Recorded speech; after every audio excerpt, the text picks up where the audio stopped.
diaspora, nous, dans pile pays, un levier qui est assez important. Et par exemple, si nous quittons les États-Unis, on va moment vers le Canada. Imaginons, nous avons l'actuel ministre de la Santé qui est une femme d'origine haïtienne.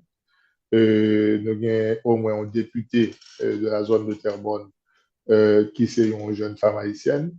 Je pense que quelque part, diaspora, non seulement il est capable dans le Parlement, mais il y a dans d'autres sphères, dans l'échelle administration politique et publique là.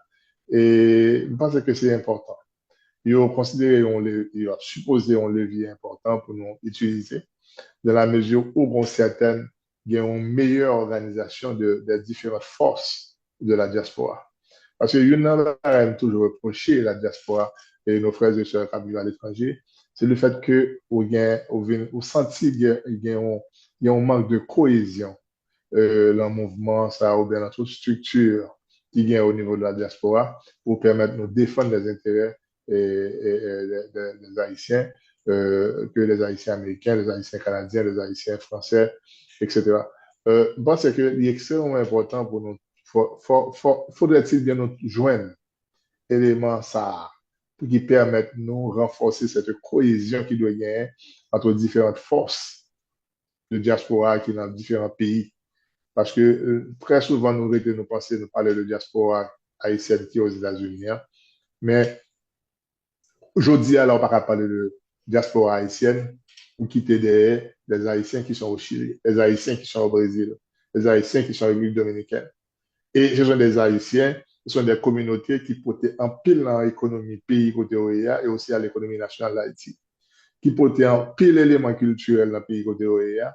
Et si ça fait nous non seulement, et nous avons dit que ces représentants, ces petits d'Haïti, mais ils sont nos premiers ambassadeurs haïtiens qui là-bas, haïtiennes qui dans le pays étranger. C'est eux-mêmes en premier, ou ces premiers ambassadeurs Haïti qui représentent la culture Haïti, qui représentent la richesse Haïti là-dedans, et qui représentent tout un série d'éléments historiques. Est-ce pourquoi que je pense que levier, ça, diaspora était un levier dans la politique interne pays côté lié à côté pays d'accueil là.